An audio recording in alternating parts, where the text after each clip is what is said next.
C'est dans ce village que l'alerte a été donnée. Fin septembre, des photos d'enfants atrocement maigres déclenchent une vague d'indignation sur Facebook. Le président les découvre en même temps que tout le monde. Lorsqu'il arrive ici, début octobre, il est trop tard. 8 personnes sont déjà décédées, dont un bébé de 8 mois. Ses parents et sa tante, encore accablés par le deuil, nous emmènent sur sa tombe.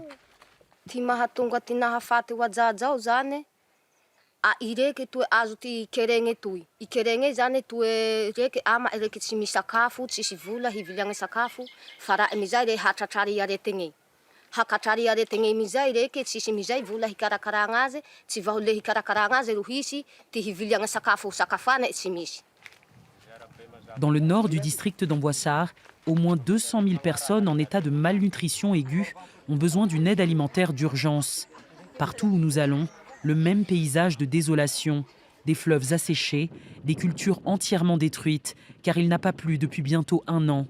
Pourtant, les habitants dépendent de la pluie pour cultiver. Sur cette route secondaire, l'unique denrée qui circule sur les charrettes, l'eau. Dernier rempart à leur survie. Mais pour ces 2 frères, la route s'arrêtera peut-être là. Leurs ébus ne supportent plus la charge. Sur notre chemin, nous rencontrons une mère de 10 enfants, étourdie par la faim. L'un d'eux n'arrive plus à se lever.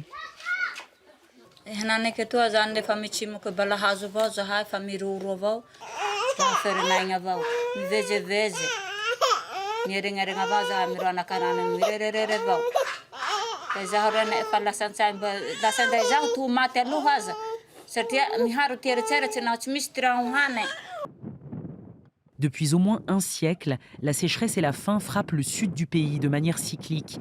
Il y a même un mot dans le vocabulaire malgache pour les nommer, le kéré. Le sud de la Grande Île est une région au climat sec, victime d'un assèchement de sa terre par le vent. C'est la dessiccation, un phénomène naturel aggravé par le dérèglement climatique et la coupe de bois. Qui dit déforestation, dit moins d'arbres pour faire barrage au vent ou réguler le climat par la transpiration des plantes. Seule solution aujourd'hui pour éviter le pire, les distributions alimentaires d'urgence, ici organisées par le Programme alimentaire mondial. Une situation qui aurait pu être évitée selon le maire d'Ifutaka, une des communes les plus touchées par la faim. Il dit avoir envoyé une lettre aux autorités de la région il y a plusieurs mois. À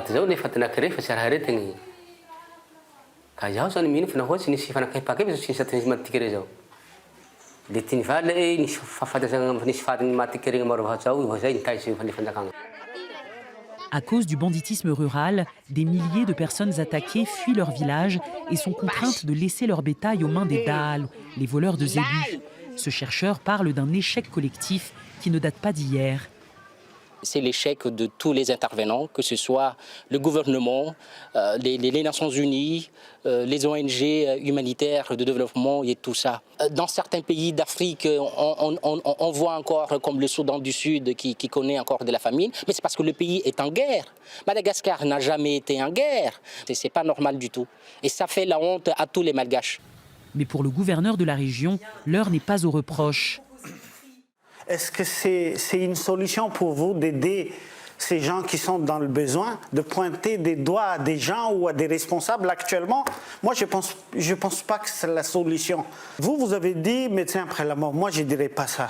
C'est le moment de regarder qu'est-ce qui n'allait pas, qu'est-ce qui devrait être amélioré tout en faisant les actions d'urgence. Le gouverneur préfère s'en prendre aux exportateurs de sisal, une plante très résistante destinée à la fabrication de cordes. On les appelle encore les colons, une demi-douzaine de sociétés héritées de la colonisation, détenues principalement par des Français. Ils détiennent 70% des terres cultivables de ce district.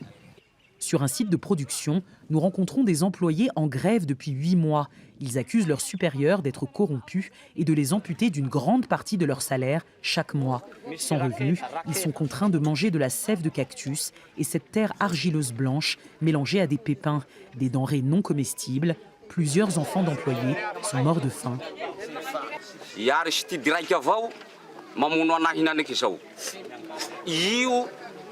Hinana aitra hatianga faatelo ndaty maty eto fokotany DP toa. Le yari sitidy amizay io na faantony ayagna le naina ay ho ni président zao